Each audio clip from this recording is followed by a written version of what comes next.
Congressman Abante.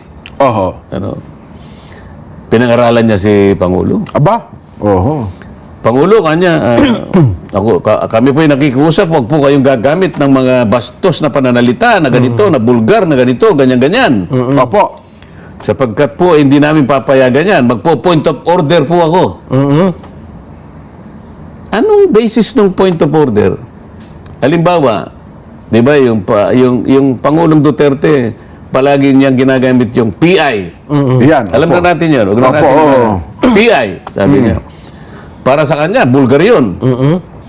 Paano kung halimbawa, nandun ako, o wala lang na gano'n eh. Oho. Nasa dalawang pagdidesisyon ng Korte Suprema, yung PI, hindi isang bulgar na, isang pangkananiwang remark na ginagamit. Oho. Kasi may nagdemanda eh. Ano nag-issue ba sa korte yan? Nag-issue sa Korte. Dinimanda ng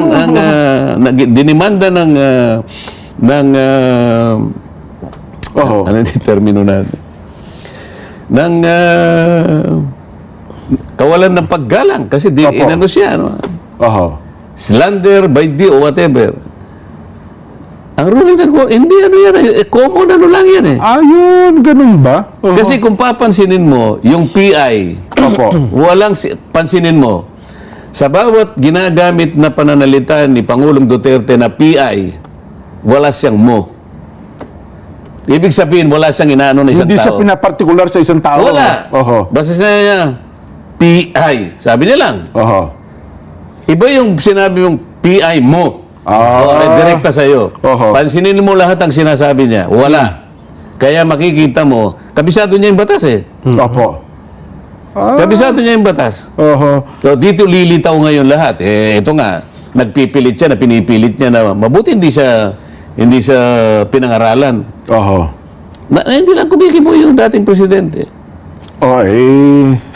Pwede nating sabihin sa kanya, pwede nating i-text sa kanya, basahin mo itong desisyon ng Korte Suprema, dalawang jurisprudence. Yung PI ay isang pangkaraniwang ekspresyon na ginagamit. Hindi bulgar. Ayun pala, no? Kaya pala sa Senado, hindi siya pinigil kasi sabi niya, parang, sabi ang ruling... Una, wala siyang sinabing mo. Oho. Di ba? Oho. Statement I-analyze mo lahat ng mga pinagsasabi niya. Wala Statement of yung facts mo. daw po yun eh, sabi niya. Oo. Kumbaga, yun ang nasabi niya that time, actual, nung nababanggit niya salita na yun. Oh, Ayun. Oho. Tapos na ba tayo? Hindi ho, meron pa. Uuwi na ako eh. Martes pa lang eh. Nagkamali ako. Kala ko Biyernes eh.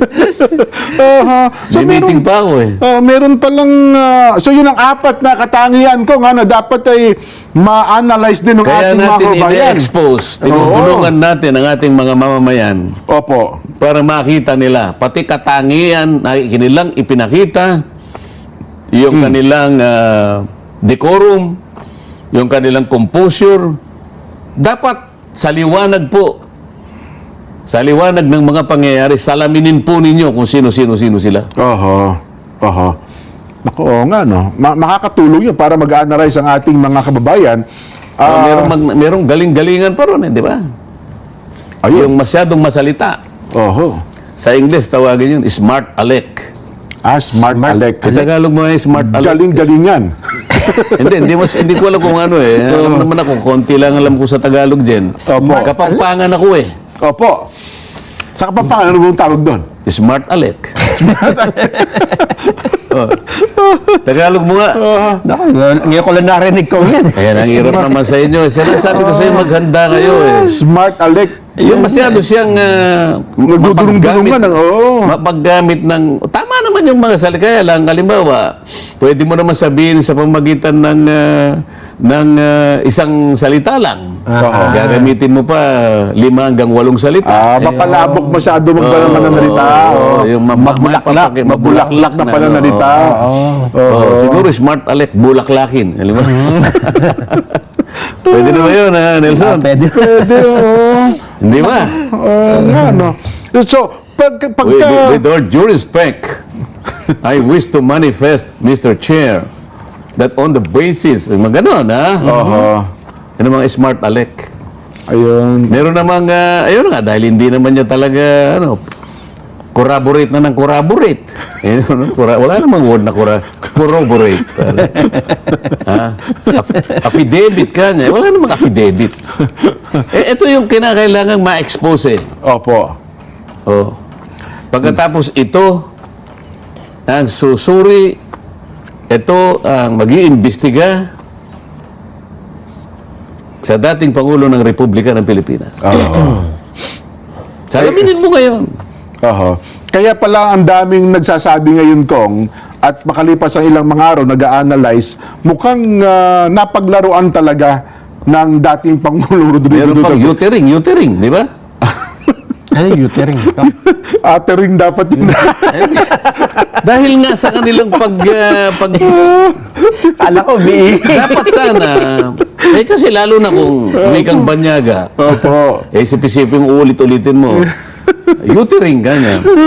So, medyo walang, siguro utter. Utter. O kung gagamitin mong intransitive, linking verb, halimbawa, uttering. Pero sasabihin, utering. Parang huminate na naman. Opo. Oh. Ano kasi, avoid na dito. Huwag bawal umihi dito kaya. Ay, nako. Yung kawalan ng due process, yung palagi natin sinasabi. Yun nga. Baka sabihin nila due process na kayo ano ba ibig sabihin ng due process? Bakit kinakailangang itanghal natin yun, Nelson? Bakit nga po? Oo, hearing lang naman yan. Hindi naman korte ko. Diba, hindi. Ang due process ay nasa sentro ng ating body of laws yan eh. Kahit sa hearing ng Congress? Oo, kahit saan. Kahit po in Wala aid of ding due legislation, process. Kong, mga Ba ganyan. yun? O bakit hindi mo tingnan sa avatar mo? Maski na si Daniel Webster, meron siyang sinasabi kung ano yung due process. Ganun ba? Daniel Webster, kamo, definition of due process. Daniel Yan ang process of simula. law. Webster. Oo. Due process. Oo, tingnan mo. Definition. Talaga naman. Kasi ang alam natin pero, Sayang yung makina mo, hindi mo ginaya.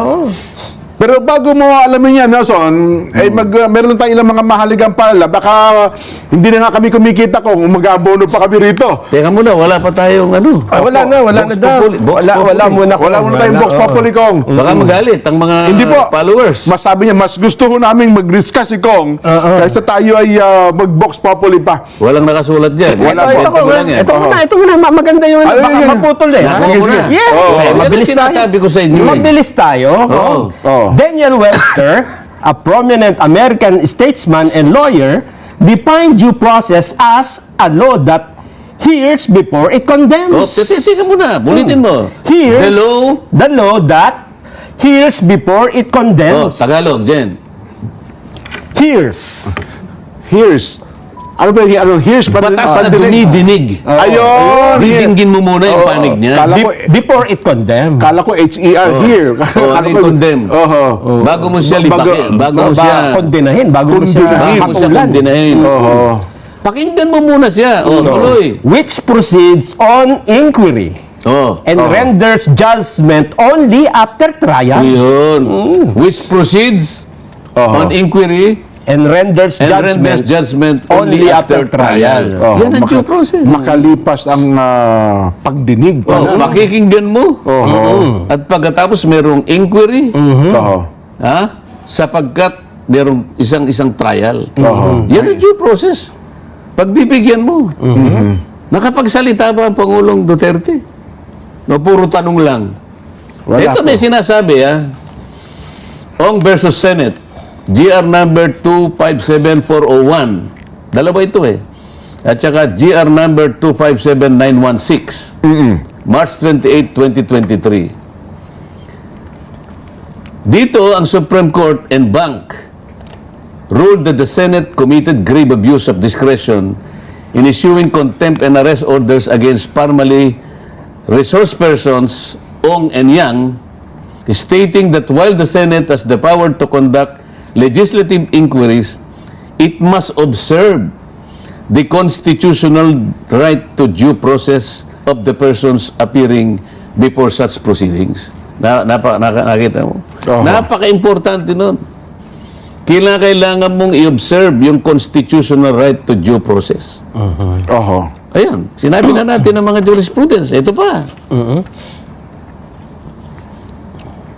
The court, however, stressed that Congress's power of legislative investigation is subject to three limitations. The inquiry must be in aid of legislation. Yung number Okay, one. number one. Tatlong limitasyon. Number one, po. Number two, the inquiry must be conducted in accordance with its duly published rules of procedure. Okay. So meron talagang published rules. Number three, the rights of persons appearing in or affected by such inquiries shall be respected. So dapat igagalang ang karapatan ng lahat ng iniimbitahan, ano? Unang-una, in aid of legislation. Opo. Sa makatwid, pagka hindi na in aid of legislation, labas na. Aha. Labas Na. Oho. Sabi niya, the inquiry must be conducted in accordance with its duly published rules of procedure. Meron kaming published rules of procedure eh. Merong rules of procedure in aid of legislation. Aha. Meron kami nun. At nakalagay doon, the rights of persons appearing before any committee must be respected. Napakarami ng constitutional rights ng mga tao na kinakailangan mong igalang. Pag hindi mo pinagbigyan, hindi, right to, yes or no? Yung mga ganun eh. Oo. Kaya pala tama yung nabagit natin noong nakaraan kung inquisition nga pala talaga ito. Kaya nga yung pangatlo, the rights of persons appearing in or affected by inquiries shall be respected. Inulit sa number 3. So talagang dapat ginagalang yung karapatan. Talaga. Meron pa due process. Sinabi pa. The same jurisprudence. The court further stressed that the assailed legislative inquiry seeks to aid legislation. Binigyang diin ng korte. The court further stressed that the assailed legislative, kasi may nagdemanda eh. The assailed legislative inquiry seeks to aid legislation, not conduct a trial or make an adjudication. Hindi para ikaw ay magpakadalubhasa na parang trial court. Thus, the legislative inquiry cannot result in legally binding deprivation of person's life, liberty, or property. Punishment of legislative contempt, albeit sui generis in character, must similarly observe the minimum requirements of due process. Must similarly observe the minimum requirement of due process. Ano yung minimum requirement? It is the law that hears before it condemns.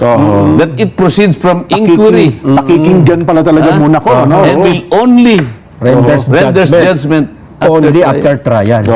Ito yung pinipilit natin gawin nila na hindi nila ginagawa. Kaya pala lagi binabagit due process of law. Pero kasi pag hindi nyo nasunod yung due process of law, kahit pa makita mo para may kasalanan, technically napapawalang sala di ba? Ang isang akusado. Ang pinakamabigat dito yung binanggit na natin. Kailangan ulit-ulitin natin. Baka sakali magising sa katotohanan ang mga miyembro ng Quadcom.